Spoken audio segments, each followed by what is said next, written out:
All right, everyone. So this is your one assignment for the week. This is creating your own civilization. So we talked about how a civilization has many different characteristics. And in order to be called a civilization, you need to have all of the following characteristics. So today, you are going to use your own creativity. All these questions on each slide, you're going to answer in complete sentences. So let's go through it now. On the first slide, we're going to be looking at geography, or the cities. And we know cities is part of a characteristic of a civilization. So where is your civilization located? It can be anywhere. So just double click and write in a complete sentence. So maybe your civilization is in Africa, in Asia. Maybe it's in outer space. Maybe it's on an island somewhere. Wherever you want it to be. Again, you're just creating where you want your civilization to be. What landforms is your civilization located nearby? Why is it important to be close to these landforms? So remember, landforms are anything that's naturally made on the Earth's surface. As examples can be rivers, mountains, deserts, glaciers.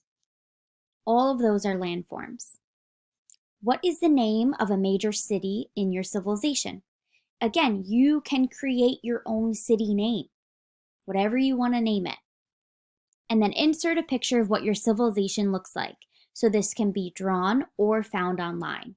So when you add it, if it doesn't fit down here, you could add the picture over here or draw the picture. Now you can take a picture of a real place, but just maybe change the name of it, right? Get a little creative. The next slide, job specialization, because job specialization is one of the characteristics of a civilization. So what kind of jobs are most important in your civilization? And why are they important? What is your job? And does job specialization impact social hierarchy? How? So remember, social hierarchy is our pyramid. At the top would be the most money, power, and at the bottom would be not a lot of money or no power. So think about how a job, a specific job, would impact a social hierarchy pyramid. Does it impact it in your civilization? Number 4, now we're talking about social hierarchy. So draw a social class pyramid of the citizens of your civilization. So over here, you can press the draw button and you can draw a pyramid. And then who would be at the top? Who has the most power? Who would be at the bottom? Who has the least amount of power? So you're drawing a social hierarchy pyramid and labeling the different citizens of your civilization. Remember, you're making this up, so you can, name each social class whatever you feel is best. Now, government, another characteristic of a civilization. Describe your system of government. So, do you have laws? Is it very strict? Can everyone vote? Or is it one person rules everybody? How do people get to work in government? Are they elected? So elected means voting, right? So just like we do in America, we vote for different positions in our government. We all get a say. Remember, whoever has the most votes, that's who's going to take over that position in government. So again, are they elected? Do you vote on people to work in government?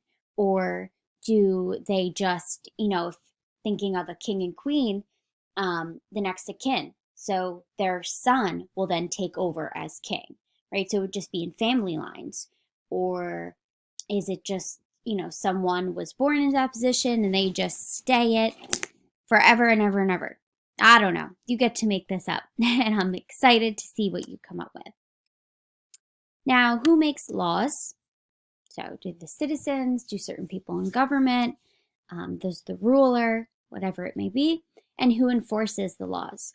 So the word enforces is whose job is it to make sure that people are actually following the laws, and who makes sure that if they break a law, something's going to occur. Law code. So now we're talking about laws. Create your own code of law. Include 10 laws with specific punishments for each. For example, say this one may be a law code in my civilization. If you do not keep your room clean, you will have to pay a fine.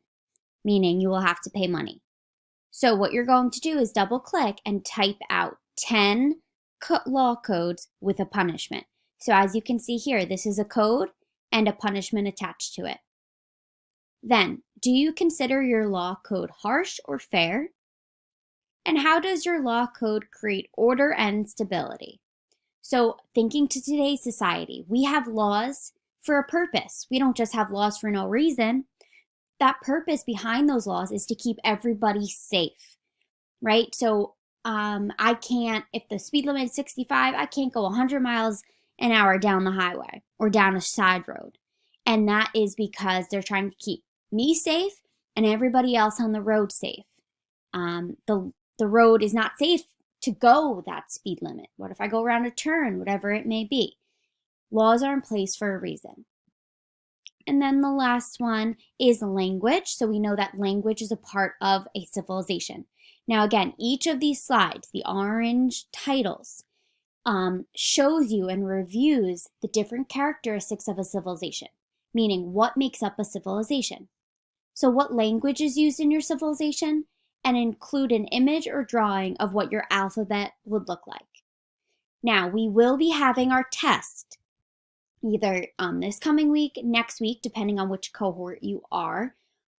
So this is important that we get this done because this is part of our review for our test. Okay, so I just recorded this video, so I explained each step to you. So you should all understand what to do. And if you don't, and you have any questions, you need to reach out to me. This needs to be completed by the due date. Okay? Excited to see what your civilizations look like.